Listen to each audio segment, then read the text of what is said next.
Everyone hears the term FAR. FAR means floor area ratio, and it's an incremental measurement of how much developable square feet you can put on a piece of property.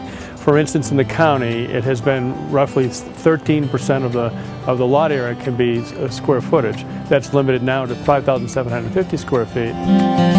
In the city, FAR is still a ratio of the floor area allowed per building site, and it varies from zone to zone.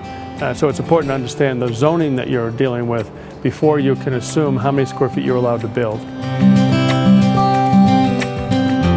Pitkin County has established a concept called a transferable development right, and that allows the county to achieve its goals of consolidating growth to where they feel that growth belongs, more in the already populated areas, and to limit growth from the backcountry, to protect the backcountry area from overdevelopment.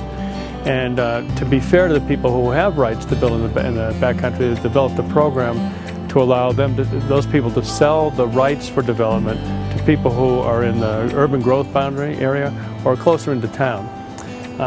And typically a TDR comes from a backcountry parcel, is equivalent to 2,500 square feet that someone can acquire and apply to their site.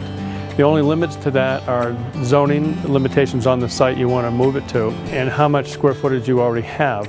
The county has zoned most properties, even large parcels of land, to have a maximum of 5,750 square feet of FAR.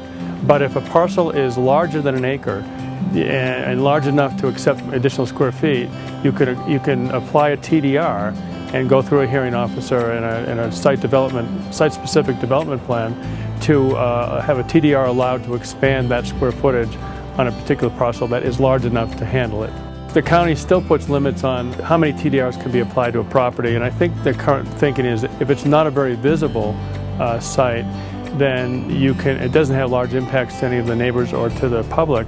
You can probably have as many as 2 to 4 TDRs, but typically they allow 1 or 2 TDRs as a reasonable increase in the size of the underlying zoning.